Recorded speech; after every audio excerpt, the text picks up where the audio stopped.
This meeting is being recorded. Hi everyone, and thank you for being here today at our seminar with Professor Sanneke. It's a pleasure of mine to have Professor Haan as our keynote speaker in the frame of the PhenoLab activity. Professor Sanneke is a Socrates Professor of Psychiatry and Philosophy at the Erasmus University Rotterdam and a senior researcher at Tilburg University, both in the Netherlands. She works on topics at the intersection of philosophy and psychiatry. Her current research project focuses on self-illness ambiguity in patients with recurrent depressions and the development of a notion of relational authenticity. Her book on enactive psychiatry was published in 2020 by Cambridge University Press. Sanneke, thank you very much for being here.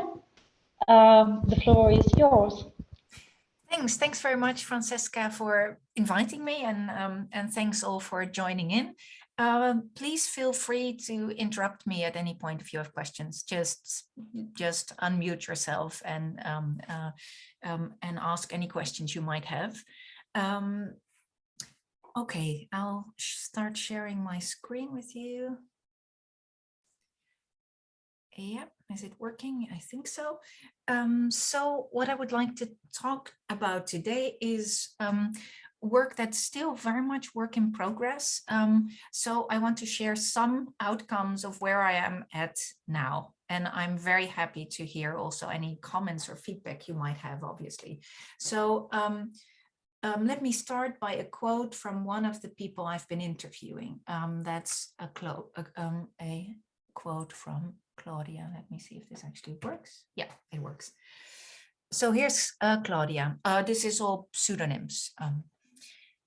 She says, I do feel that your character or identity or whatever is very much influenced by the fact that you always have a sort of chronicle depression.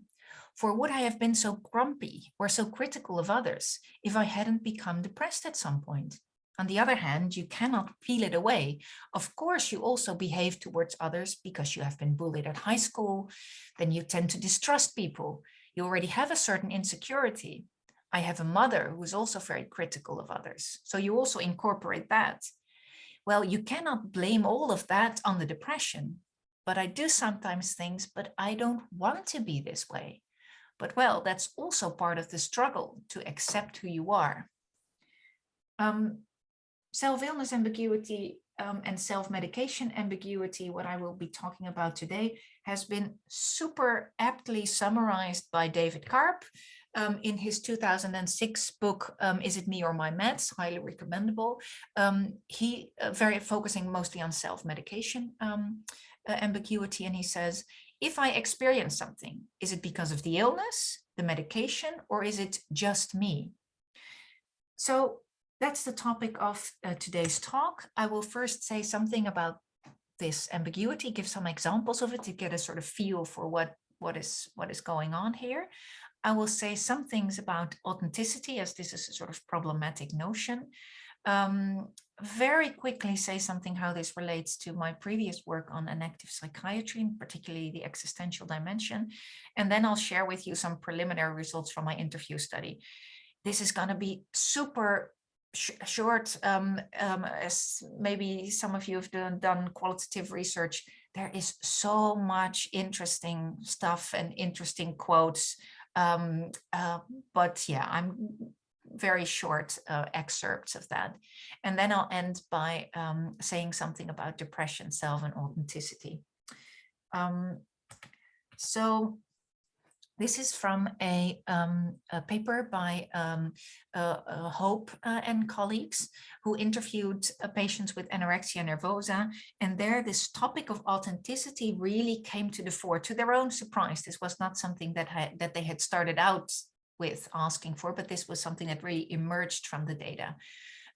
So one of the participants says, am I being anorectic because I'm not having a spread on my bread?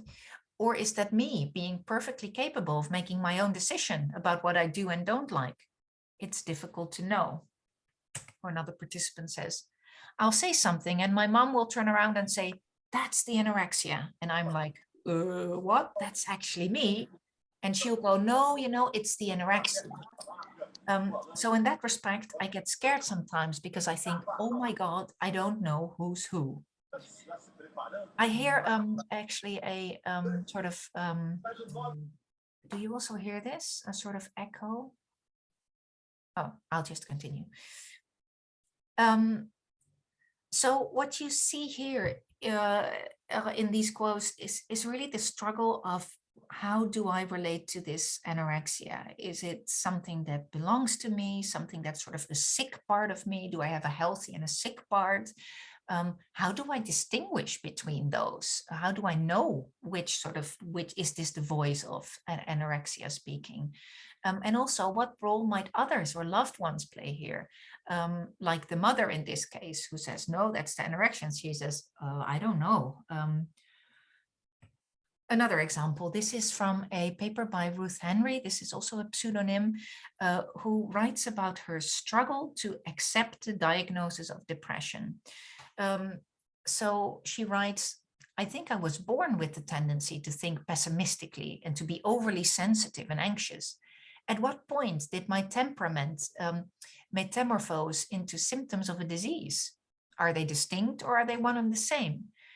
And her struggle is very much that she feels that the diagnosis of depression sort of gives her an excuse for something that she feels she doesn't deserve an excuse for. So she says, I just think I have some faults in my character. But then her psychiatrist says, the fact that you think that is actually an expression of your depression, that you're so harsh on yourself, right? What we can see in this paper is very much this sort of when is something, there is something like character and temperament. So when is something a disorder, where to draw that line? And also very much her issue is who is entitled to a diagnosis and all the sort of, well, basically the excuse that comes from that. Again, David Karp, apart from the book that I already mentioned, he also published some really interesting articles about field work that he did, where he participated in self-help groups of people suffering from depression or manic or psychotic bipolar disorder, and also some of their loved ones were sometimes present. He did this incognito, which is a bit dubious, ethically speaking, I think. But these are super interesting papers that he wrote about it. And this is one quote from one of these papers. He says, it was quite common to hear people talk about the fact that when they were overly aggressive or acting out, irritable, and so on, it was the illness talking, not them. One woman whose husband was a manic depressive said that sometimes it is unclear whether the illness is talking or whether he is talking. In a different meeting, a woman who described the history of beginning to take college courses only to drop out offered the following analysis of her behavior. I would always start courses and then drop out. I used to think I was easily bored, but now I don't blame myself or the class. It's not me or the class, it's the illness. So what we can see here again is the question about the relation between self and illness, and in particular, whether it's connected or how it is connected to issues around responsibility and agency. What can you hold someone accountable for, right? When the illness is talking, it's not the person talking, so to say, so you don't hold them accountable. And to what extent are you responsible and so on? This is all related to these self-illness ambiguity questions. There's quite a body of research on self-illness ambiguity and authenticity more broadly, showing that authenticity is a concern for psychiatric patients with very different psychiatric disorders. And these are small qualitative research studies mostly, but they show that this is a worry from the people from these small groups, obviously, that they interviewed, that impacts the quality of life and also impacts treatment choices. This is especially the case with medication, that when people feel that the medication is making them less themselves, they are less inclined to take medication. It's, I think, relevant to point out that I'm now today talking about self-illness ambiguity in the context of recurrent depressions, but for different disorders, these issues will play out in different ways. One obvious, there are several ways in which this matters. For one thing, the onset, the time of onset of the disorder. So for instance, with very early onset of OCD, it's much more difficult to make a before-after comparison, so to say, like who I was before getting OCD. When you're 7 or 8, when you get that, it's just not a kind of comparison you can easily make. But also the extent to which something is felt like ego dystonic or ego syntonic, to what extent I feel it actually belongs to me. Anorexia has an interesting case here where you can really have this struggle that people also really identify with their wishes. There's just, it's clear that some people don't ever want to be depressed again, but manic periods can actually also be attractive in some way. So there's all these different different ways of relating to these problems. And I also wanted to beforehand say something about this notion self-illness ambiguity. It's been coined by John Sattler in this paper you see here, 2007 paper, The Psychiatric Significance of the Personal Self. And I mean, I think it's clear enough as a term to sort of get the feel of what is at stake. But I do think it is somewhat problematic that it might give the impression that it seems to presuppose that you can sort of separate self and illness, like even like two separate entities that you can even sort of delineate from each other. And also it seems to suggest that ambiguity might be something that needs to be resolved. All of these points are, I think, open for discussion. So this is one way in which you could relate to, in which you sort of could solve this, but there's many other different ways as well. So I would rather sort of broaden up this notion of self-illness and ambiguity and just reflect on how do I relate to my problems and how do my problems relate to me? So what do they say about who I am as a person? To what extent do they say something about who I am as a person? And also how do I relate to them? To make this a little bit more concrete, so in the people that in the participants of my study, I could already distinguish 4 different ways in which people related to their depressive episodes. So it is, as a matter of fact, part of their lives, right? I mean, if you have recurrent depressions, it's part of your life history. So it is part of your life.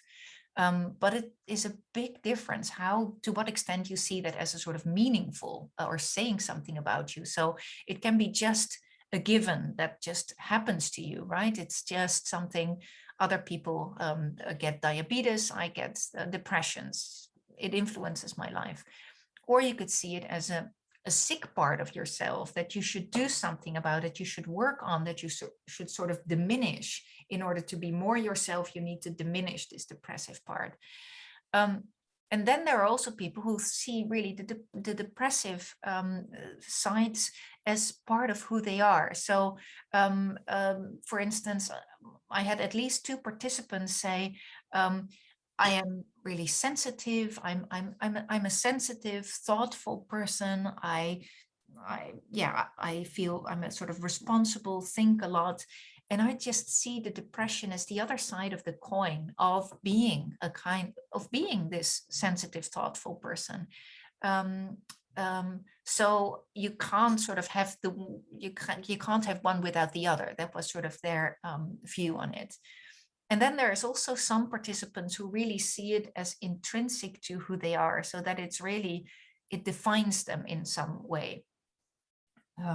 More so than just it's the other side of the coin of other aspects of me. And so this is connected to one's view on what a mental illness is, whether you can see it as something that is something like diabetes, whether you can compare it to that or not, how meaningful it is in that regard. But also it's good to point out that these views, people's views are dynamical in this. It's not like you sort of make up your mind and this is it. There is often a history or a process or a development in which people move from one to the other. Also in terms of acceptance, because that's sort of the flip side of this, that people, I think actually all of the people that I spoke to say that they had to accept their depressions, but then accepting means something completely different for different people,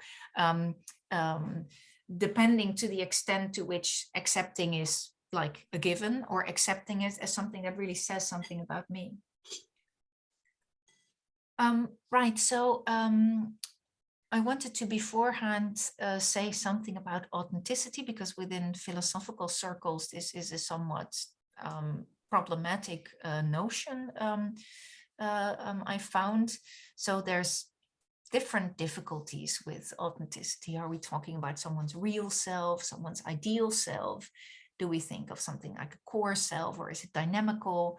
Is it something that's a sort of egocentric Western hobby? Or should it be seen as an ethical ideal even?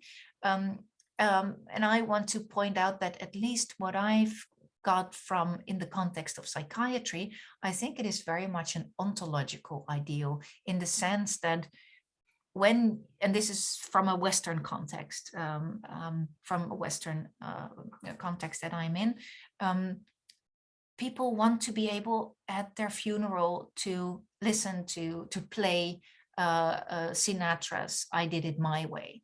It's not like I've lived someone else's life. It's not like I've complied to or just tried to make my father proud or something like that. I did it my way. I may have made my mistakes, but it are my mistakes. And I think this is a very fundamental point. And I would also like to point out that it's a fundamental point, not just for the person themselves, but also for their loved ones, right? If someone sort of feels at the end of their lives, I've been just, what have I been doing? I've been trying to just please others. Then that also says something about the relationship with their partner, right? So I think this is at stake here, this ontological ideal. Very briefly, there is an enormous amount of literature on authenticity, and I don't know all of it, but sort of roughly, I think you can make sort of three big groups within the theories on authenticity. On the one side of the spectrum, there's this idea of authenticity as discovery. So here the idea is that you have a true self, sort of core self, and then what you need to be aware of is all the ways in which you've conformed to others, adjusted to others, and you need to sort of peel away those layers of conformism to get to your true self. On the completely other end of the spectrum would be authenticity, not so much as a matter of discovery, but as a matter of creation, or even pure creation, where they say no such thing as an authentic core. You make yourself through the choices that you make. So Sartre even put it like this: for human reality to be is to choose oneself without any help whatsoever. It's entirely abandoned to the intolerable necessity of making itself be, down to the slightest detail. Now, whereas I think the first option has some intuitive appeal, like there is something, it is who you are. But I think we can all have like experiences that we can feel that we've been inauthentic. So there is something that you can feel like it's not completely made up. On the other hand, that's super static. This view is super dynamic. And on the one hand, very optimistic. Well, you can make yourself, but also pretty, it's pretty asking a lot of people. You have to do it all yourself. There's no excuses, nowhere to hide, so to say. And maybe also not so, yeah, with no help whatsoever.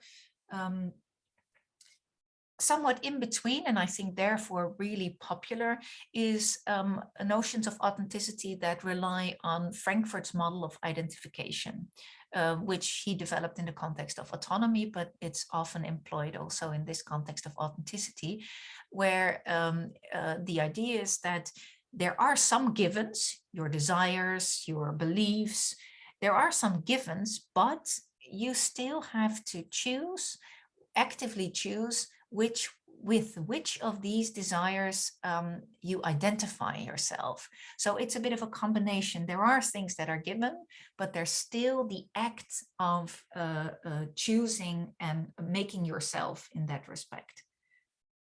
Now, what I found interesting when I was reading all these notions of authenticity is, with the particular focus of self-illness ambiguity, was really interested in how do you know whether you're authentic, right? How do you go about determining that? And there you can see that actually all of these different theories actually have some form of individual reflection that they rely on.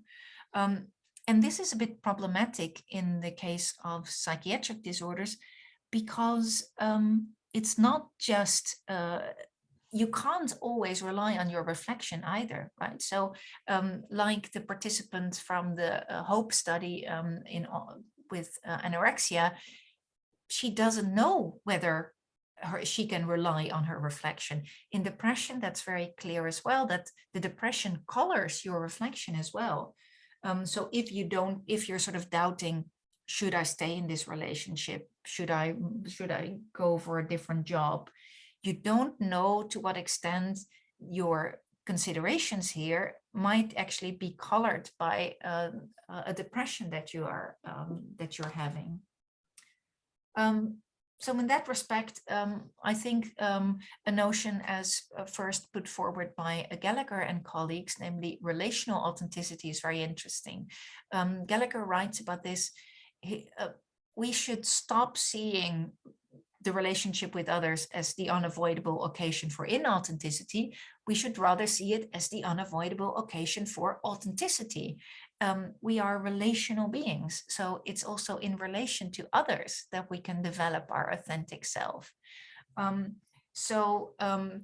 That requires, I would say, a rethinking of authenticity, where authenticity is not so much thought about in terms of like you have me and you have the others are a threat to my authentic self, but rather thinking of what is own versus what is alien in your interactions with others. And also that would allow for more relational strategies of determining your authenticity, where it's not just you individually reflecting what it is that's authentic, but also when you are at such crossroads in your life, you call your dear friends or maybe one of your siblings that you have a good connection with, or people who know you for a long time, and they might warn you and say, look, last time that you wanted to change job, do you remember when you wanted to change jobs and then you did it and that was actually not at all what was helpful, and so on. So it opens up the way in which you can sort of think together about these authenticity notions. Still, the problem remains, how do you deal with this idea of where do I draw this bound? What is me and what is not me? Very, very quickly. How does this relate to my previous work? What I want to sort of stress here is that I think these issues are not just, how do you say, are not just side issues or something. I think these are fundamental issues, and I think they even can affect the course of the trajectory of someone's psychiatric problems and also of treatment. This relates to my previous work in the sense that I think this sort of struggle with how to relate to what happens to you, how to relate to your problems, is part of what I in previous work called the existential stance. And I think we should really be take this into account, that this existential dimension of psychiatric disorders is just as fundamental as the physiology, as the experiences and phenomenology, and also as the social cultural influences.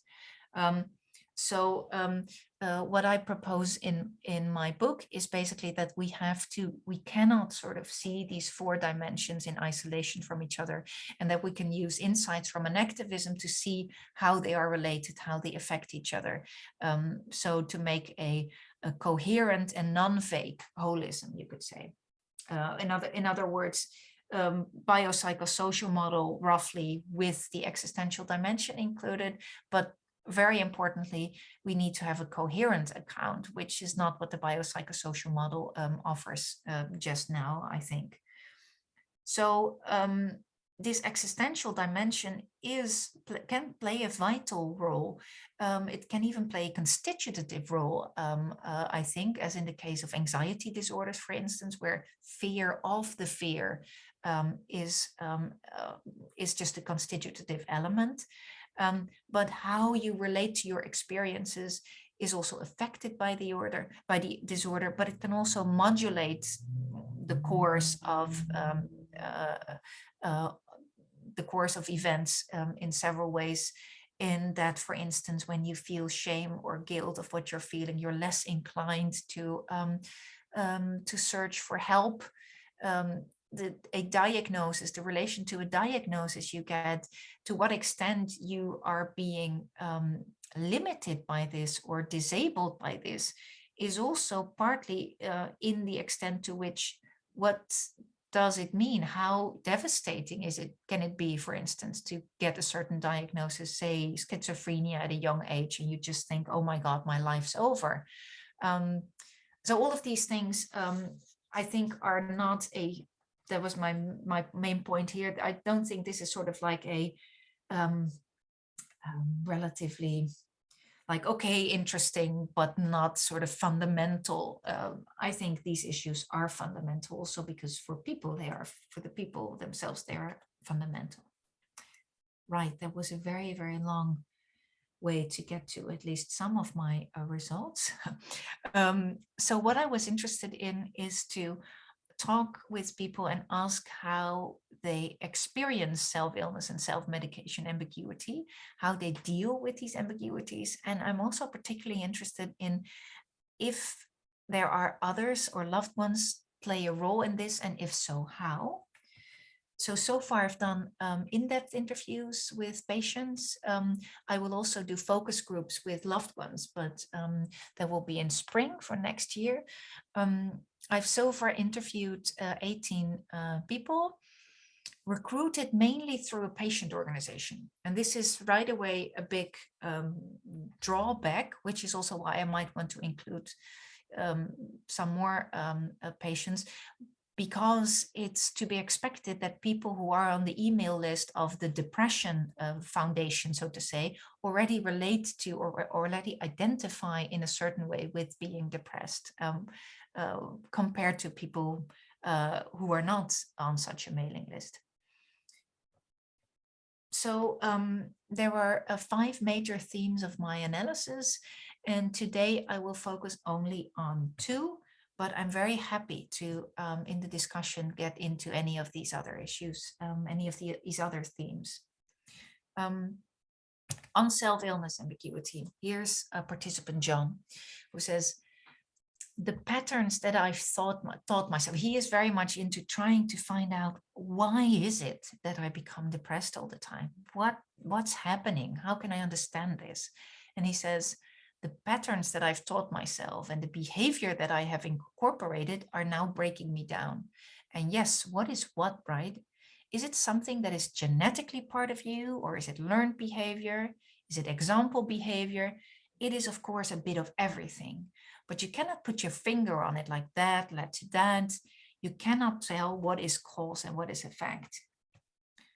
And in another part of the interview, he said, as the eldest, you easily get the responsibility to make sure that everything keeps going. yes, so I've learned to always be self-effacing. That's what happened. He's the eldest of a family of, I think he has 5 siblings. His father was away a lot for his work. His mother was frail, both physically and mentally. And he just took it upon himself to, or it was also expected of him to basically be the man in the household, and organize everything. And later on, he became a nurse. So again, caring profession. Another participant, Hans, he says, if every day you are just, yes, you feel sad or anxious or whatever, and it doesn't express itself, then you become depressed. It's as simple as that. Then you think, oh, I don't want this anymore. So then, yes, what can you do? You can end it. That's one thing. You can solve it. That's another thing. You can use drugs, downers, or you can use a lot of medication. You can totally flatten yourself. You can just start taking 200 milligrams of sertraline. Then I don't feel anything anymore. But then then I exist, so to say. And then I ask, so then you exist, but somehow you also don't exist, you mean? And Hans says, yes, because if I don't feel my emotions anymore, yes, then I think you don't exist anymore. These are just 2 quotes. I have from a huge selection of quotes from a theme that really came apparent to me when doing the interviews and then also analyzing them, that the stories that people told me about the development of their depression were in some ways all stories of self-effacing, adjusting oneself, being overly responsible for others. In some way, not, for instance, growing up in a Christian family as a homosexual man, hiding that. Others who lived in very sort of emotionally cold, grew up in emotionally cold environments and just had to sort of had to repress expression of emotion. Stories of growing up with in a single parent context where it was very sort of, people felt very really responsible. So all these stories of adjusting to others from a very early age. Obviously, only 18 people I've interviewed, right? But it was a really strong theme, recurring in its different variations. In general, I think you could say that people sort of shut off and adjust as some sort of survival strategies in the different context of how they grew up. But as Hans put it, it leaves you empty. And he even called it a flawed identity formation, which also signals that, just quickly thinking, I think, all of the participants that I spoke to have had some sort of therapy. So this, of course, also influences the kind of terminology that they use and their frame on things. Oh, I'm actually talking very quickly, so I'm it's going faster than I thought. On being yourself. So and I should say also with regard to the self-illness ambiguity, there are more themes. There are more themes in this self-illness ambiguity. So the relation to depression, the role of acceptance, the importance of what you could call second order problems from being depressed, how that affects your life choices, right? So which in turn has a major effect on people. For instance, the choice not to have children, for instance, all kinds of sort of dreams about specific jobs that don't work out and so on. So there's more aspects to this this theme of self-illness ambiguity, but this is a really strong theme I found. Then on being yourself,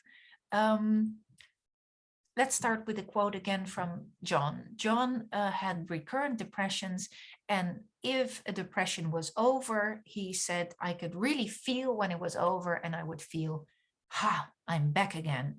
So I asked him, so what does that mean, being back again? And being a complete philosopher, I was just expecting all kinds of things, but maybe wasn't expecting particularly this. But he said, well, that just means I'm able to watch the news again without difficulties. I can read the newspaper again. I can just enjoy working in the garden. I can enjoy getting to know new people. Basically all the kinds of things that he could do before his depression, and just being able to do all of that again. And here's another quote from Claudia. She says, the other day I happened to have a good idea. I took a plastic bag and went for a walk and picked up all sorts of rubbish that were lying around. Yes, and then I feel like, yes, this is how I, as a person, unfortunately, she didn't finish her sentence, but the sort of feel from it was, this is how I as a person am, or who I want to be. So she continues, I find it important to live sustainably, for instance, and I cannot stand it when animals are killed or anything. So those are some of the values that I have, that I invest in at the times that I can manage to do so.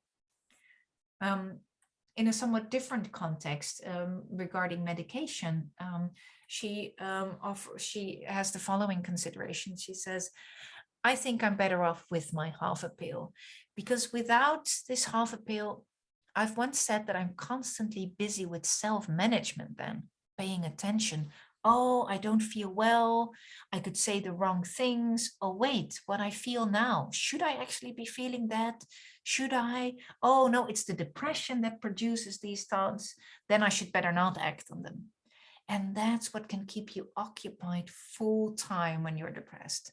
And then you think, okay, and if you're depressed for a very long time on end, then you think, nothing I feel now I can take seriously. So who am I then?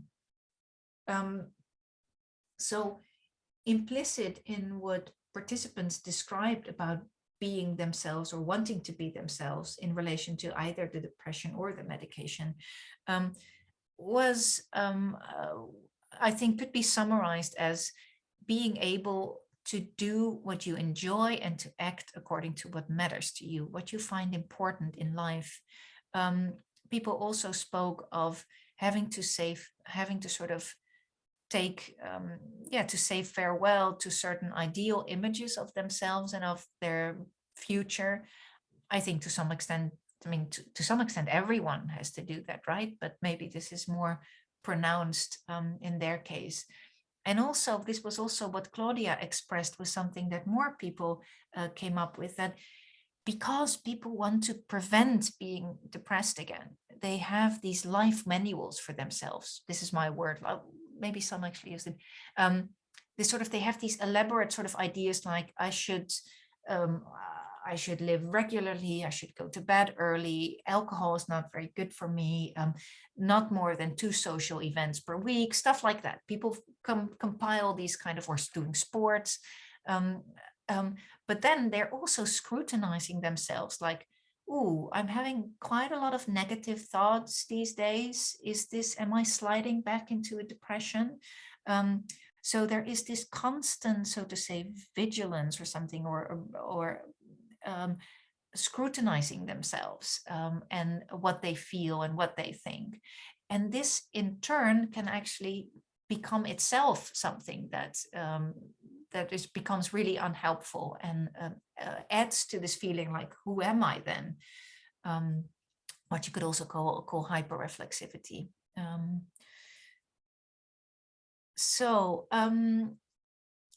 Finally, some thoughts on depression, self, and authenticity. Like with authenticity, maybe even more so than authenticity, so much has been written about depression that's really intimidating. This is just an overview from psychodynamic models of depression, only psychodynamic models of depression. So there is lots of theories about depression. and I think I'm not going into all of them, or not going into them actually, but and I think you can sort of see the point of several of these. But what really struck me when I got someone recommended me this book, Silencing the Self, I just thought, yes, that sort of I think totally resonated with what I saw with my participants in this self-effacing kind of behavior. This is a book by Dana Crowley-Jack. It's focused on women and depression. So her main point is that women are much more often depressed than men. This is not a coincidence. And she says that's because women value relationships in a culture that sort of regards that as some sort of dependency of these women. Carol Gilligan, who wrote a foreword to Silencing the Self Across Cultures, the sort of follow-up of this book, says, the exhaustion of depression reveals the energy it takes to silence the self. Girls in adolescence have to choose between either having a voice or having relationships. And I think on the one hand, it's, I think it's a super valuable thing they point out. I do think that everybody needs and wants relationships. So I'm not totally on board with this idea that as if only women value relationships. No, I don't. And I think actually the problem that they point to in these relationships is rather power disbalances within the relationship. It's important, I think, that they point out to the impact of gender roles within certain cultures on people's behavior within relationships. But I think I would like to pull it more broadly and not just talk about women and depression in terms of silencing the self, but in terms of all of us. What I think is as a sort of idea, let me see if what's my next slide, if I have this one. Oh yeah.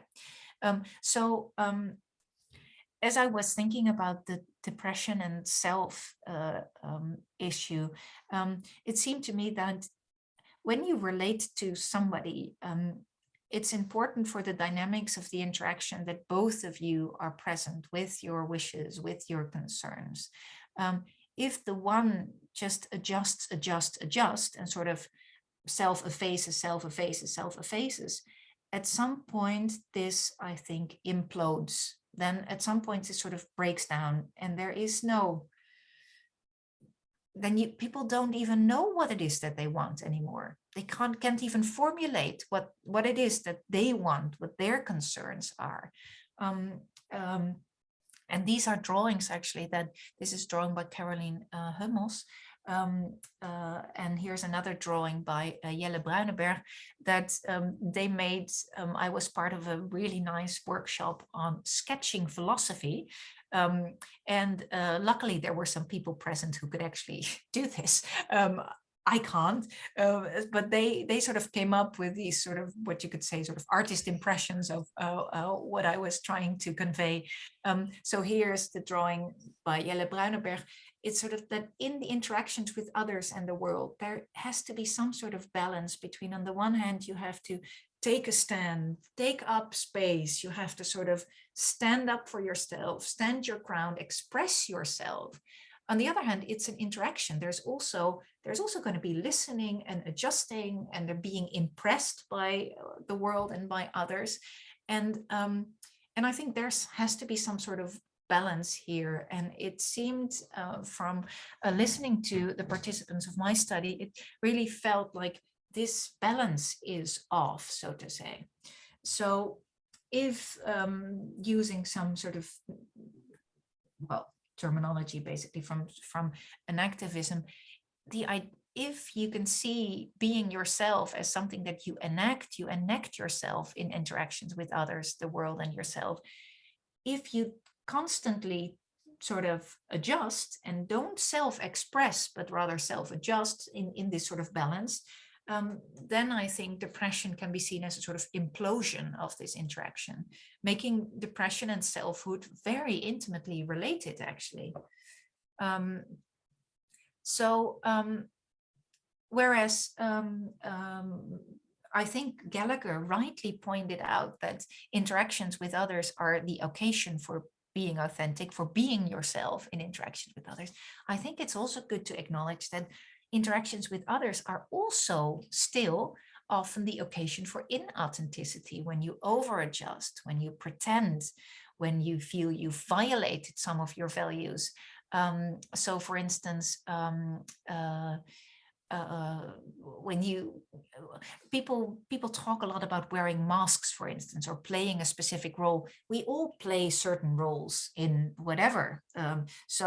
Starting this talk, for instance, I really put on my professional jacket. I was taking care of my children all day, so really rushing in like 5 minutes before putting on this jacket and hoping to come across professional or something like that.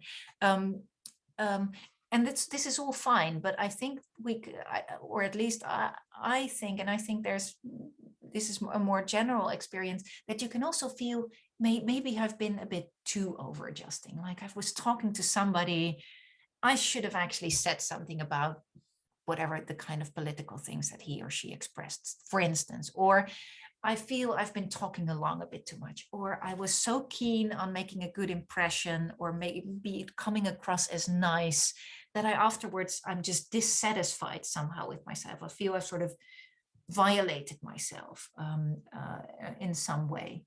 Betrayed myself is a bit of a big term, but still. And I came across this quote from Audre Lorde from 1984, where she says, "If I didn't define myself, I would be crunched into other people's fantasies for me and eaten alive." And this resonates very much with this silencing the self theme. Yet we are always in interaction with others, right? So we are always shaped by also how we grew up. So it's some people really thought, how would I have been if I had grown up in a different environment? This is just a question you can't think of really, because it's so fundamental how you grew up and how you developed yourself. But I do think that you can make a distinction to what extent your circumstances in growing up were limiting or not. And this is a quote from a Dutch writer, Nicoline Misé. This is autobiographical work where she writes about growing up. She says, "You are sort of a bonsai tree. From the start, you are mutilated and kept small. And by the time you are released from your parents, the disfigurement is so big that you just keep yourself small and at best grow out in strange, lopsided manner." This is very negatively put. She doesn't have a very good relationship with her parents. Yet, I think there is something at stake here, that when you grow up in circumstances that can even be considered traumatic, as some of the participants that I spoke to with could be considered that way, I think you can say there is a way in which you are much more harmed, so to say, the kind of patterns that you acquire are less own, in a sense, because it was just a matter of surviving in a way. So you had to adjust in order to survive. But now you ended up like this, and this may actually not be who you want to be, or the full breadth of who you are. Now I am actually taking a lot of time. This is my final slide. So here are some thinking about authenticity. I figured that where do you draw these boundaries, right? You're always, so between the sort of the patterns that you've acquired and the ones that are your temperament and the ones that you consider to be alien. So one way to go would be to come up with what you could call sort of negative definition of the authentic self, where you can say, okay, certain structural patterns of behaving or thinking or feeling can get in the way of engaging with the world. So if you see psychiatric disorder as a structural disordered pattern of what I would call sense making, then the way to go would be to get rid of this rigid, or to loosen up the rigidity of this pattern, in order to open the way to just, well, basically whatever you do then is your authentic self. But another way to go, I think, would be to go within a more sort of moral definition of yourself, where you say, okay, you want, everyone wants, not just, I mean, people with psychiatric disorders, when it's, at least when it's acute and pressing, it can really be a matter of surviving. Yet what you want to do is not just survive, you want to live a good life and a meaningful life. And this is also really connected to issues of normativity and morality. So living a good life gives a certain moral viability space, where you could say, this is, within these values, I feel I am being myself. Like, for instance, the quote from Claudia.